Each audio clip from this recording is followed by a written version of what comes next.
Oh, there are 5 different ways of integrating sites and apps with your CMS. Transcoding, which I talked about before, dedicated mobile site running off an RSS feed or similar API. The template chooser API, which is a concept of using technology to determine the template that you serve. So that's about having multiple templates within your CMS. Or you generate one template within your CMS, but then use a plugin for the CMS. So if you've bought Episerver or Sitecore or any of these CMSs, deploy a plugin, and then that will do some of that crazy stuff for you. Or use a mobile CMS, a third-party mobile CMS. There are some pros and cons. I'm sure you can get this from somebody else later on.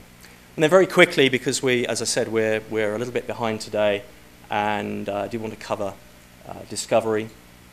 The single most important way that people will find you on mobile is still, without a doubt, via search and via direct input of the URL. They either know the URL and will type it in, and you'll resolve a mobile presentation layer, or they'll search via Google, or of course search via iTunes if it's an app they're looking for.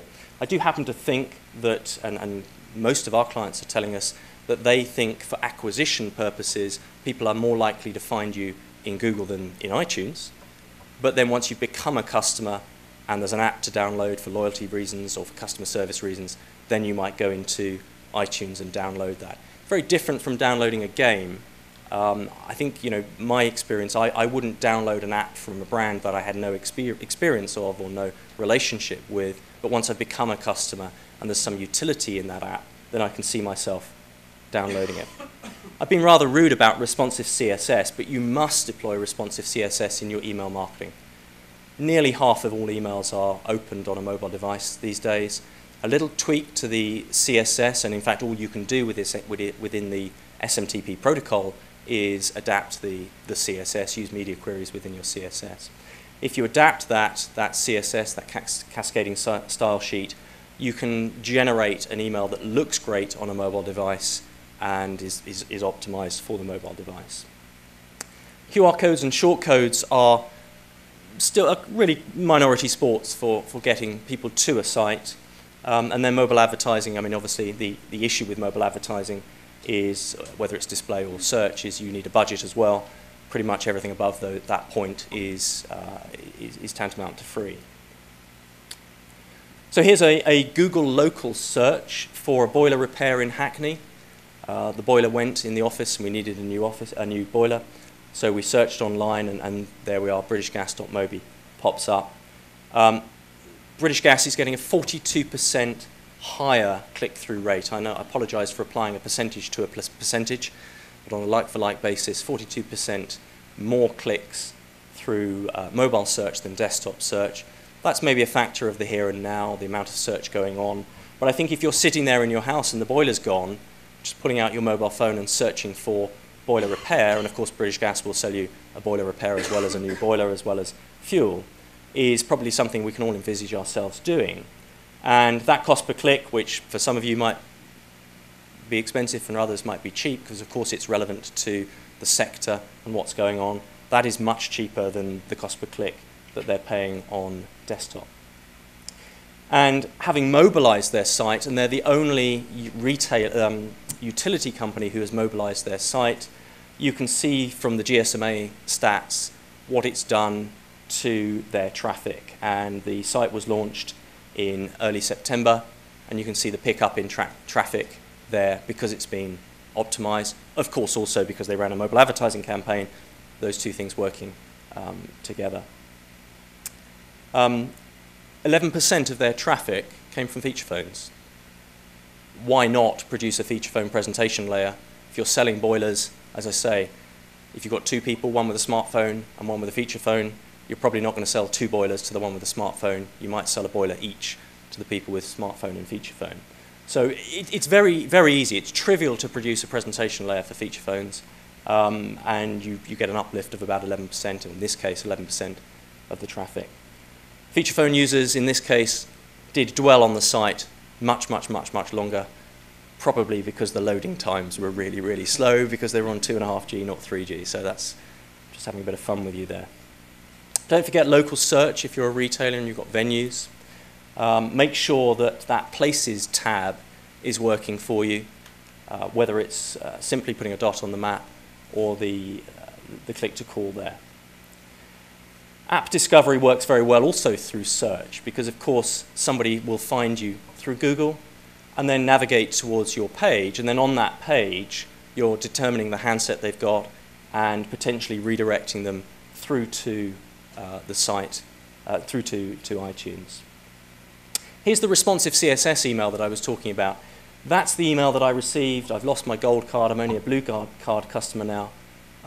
That's the email I received on my mobile phone, on my PC. If you look at that cyan-colored block there, that is home login and flights. If I move to the mobile page, can you see it's disappeared on the left-hand side? And it's in fact reappeared on the far right in grey as a navigation that you might expect to see in an app or a mobile site. So it's pretty subtle, and that's not everything you can do in responsive CSS, but not only the dark blue or the royal blue, the French blue bit at the top, also the cyan blue, they've changed on the far left. The dark blue is still, or the royal blue is still there. The cyan has moved to the bottom of the page and become grey, and that's pretty much responsive CSS working well on email. 2 QR codes. The one on the left got more scans than the one on the right. Embed a short URL with your QR code. When you've got that product page with its Omniture tokens and referrer tokens and blah, blah, blah on the end, when that URL, and I think browsers these days will support about 1,024 characters within an HTTP request at absolute worst. Don't take a 1,024 character long URL and try to squish it into a QR code. You get something like that on the right-hand side, which will not scan on an iPhone unless you are, if you go to print and it goes into a magazine, you will find that because of the way print works, you might get a bit of smudging, and that will be impossible to scan. Whereas the one on the left-hand side will take you through to exactly the same place, but using a short URL and a trackable link within there then resolves to the long URL. So overall, our clients are telling us that mobile, if you work all the way through the funnel, is at the acquisition side or the media side, working at better click-through rates, lower cost per clicks. Bounce rate is pretty much the same. Once you've optimized your site, you'll get the same bounce rate on desktop as you will on mobile, but you'll get a slightly higher conversion rate, again, on a mobile, comparing like with like for an optimized site. Obviously, the conversion rate will be 0 on a site that's not optimized. However, basket sizes are much, much, much smaller on mobile. It tends to be the case that you send somebody an email, they click on the email because they like what they see and they buy that one thing. But they don't then subsequently browse, maybe because the network is slow, they're on a bus or something like that. But also I think because the navigation on a lot of these sites, remember that John Lewis site, the navigation is poor. Finding the thing you want is very, very difficult. And very few promotions. You don't see the heroes, the sales promotions, the promotion panes on mobile sites, yet it's very, very easy to do with HTML5, with jQuery.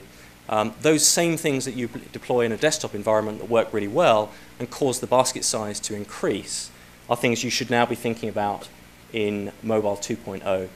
And there's the graph showing that the BlackBerry conversion rate is actually higher than iPhone and Android. The iPad conversion rate is superior to all of them. I think we all realize, we all know if we're sitting there in our lounge, triple screening, it's going to be easier to buy something on an iPad, but then again, you're probably getting the desktop presentation layer than the iPad. So in conclusion, put more effort into your mobile site than just applying the media queries, the responsive CSS, and please don't send 1 megabyte pages over the air, over 3G. I will embarrass everybody who does that. I've made it my mission to do that, or at least send them to France and be charged 11 euros per page to do it. Do apply responsive CSS to your email straight away. It's an easy win. It's low-hanging fruit. Most clients will use sites for acquisition and apps for customer service, but that really is not a hard and fast rule. It will depend on what your business is and what you're doing. Do think about building hybrid apps. It allows you to update the content and the GUI and the navigation over the air from your CMS, and there are many ways of doing it. And do think about splitting your app and site development into front-end development and back-end development for which you'll probably need different parties. Don't forget the good old SMS and in-app push notifications. If the user has downloaded the app, then route the message to them, route the sales promotion, the voucher, the code as an app push notification, regardless of whether it's iPhone, Android, BlackBerry, etc., etc. But for the user that hasn't downloaded your app yet, refuses to, or has the wrong type of phone, don't forget an SMS to get that message across. Highly effective. And in the case of John Lewis, the one thing they are doing right is getting their above-the-line advertising correct and telling the user through their general approach to their marketing strategy that they're a mobile business. Thank you very much. Sorry it was rushed.